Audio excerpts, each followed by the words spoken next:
खसूसी बच्चे साडे हीरो ने स्पैशल बच्चों के वालिदैन की हिम्मत को सलाम। वज़ीर आला पंजाब मरियम नवाज़ का खसूसी बालों की तकरीब नाल खिताब। आख्या स्पैशल बालों लिए पंजाब दे विच 303 इदारे ने तालीम के शोबे में इसलाहात लिया रहे हैं। 28 अजला के सेंटर ऑफ एक्सीलेंस बन चुके हैं। वज़ीर आला पंजाब ने खसूसी तलबा लिए खाने की फराहमी के प्रोग्राम का इफ्तिताह कर दिता। मरियम नवाज़ ने खसूसी बालों को प्यार किया ते गले भी लाया।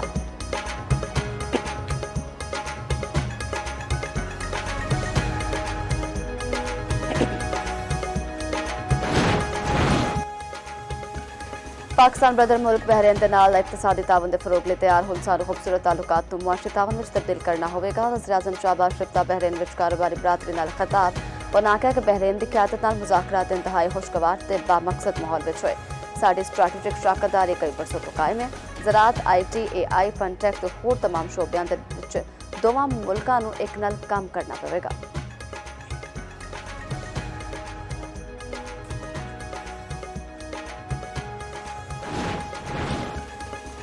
वफाकी वज़ीर दाखिला मोहसिन नकवी की बहरीन के हम मनसब नाल मुलाकात। खत्ते की सिक्योरिटी तो होर दो तरफा अमूर ते तबादला ख्याल। मोहसिन नकवी आख्या कि शेख राशिद बिन अब्दुल्ला के नाल मुलाकात खुशगवार रही। मेहमान नवाजी उत्ते शुक्रिया अदा किया।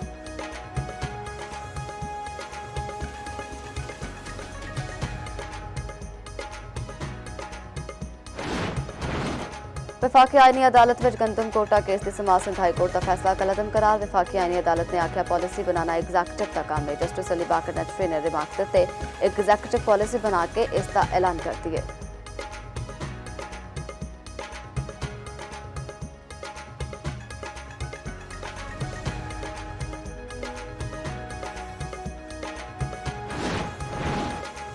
ਹੁਣ ਤਾਂ जजिस भी नहीं रहे, सिर्फ उस्ताद ही ने। जो उस्ताद खुद मायूस होंगे तब तलबा उत्ते की असर पवेगा। उस्तादां ते तलबा ने भी मुल्क का दिफा करना है।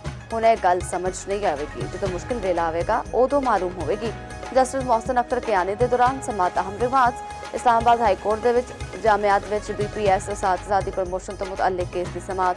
सैकटरी खजाना ते HEC नूं आइंदा समात उत्ते उस्तादां दी तरक्की तो मुतअल्लिक रिपोर्ट पेश करने की हिदायत।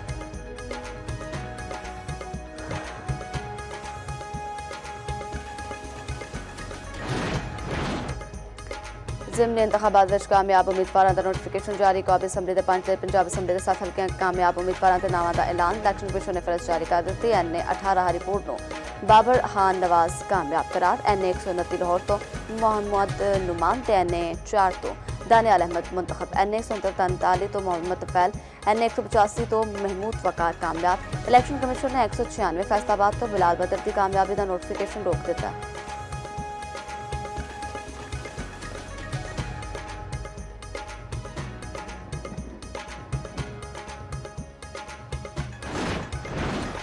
अमीर जमात इस्लामी हाफिज ने बलदियाती कानून के खिलाफ अदालत जाता ऐलान। आख्या फारस संताली दी पार्लीमेंट तो पास बलदियाती कानून काला कानून है।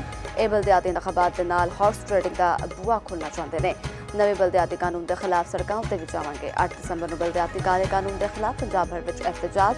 27वीं तरमीम आइन दे ढांचे ते हमला।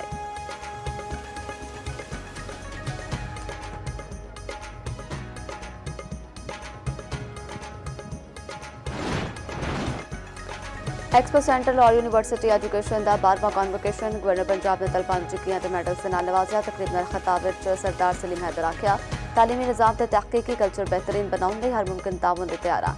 उम्मीद है बहुत जल्द साडी जामियात भी दुनिया के आला दर्जे की जामियात विच शामिल होणगीआं।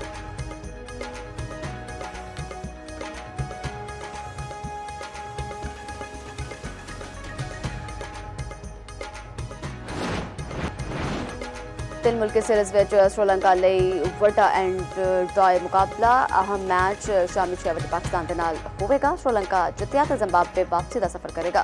पाकिस्तान पहले फाइनल क्वालीफाई कर चुका है।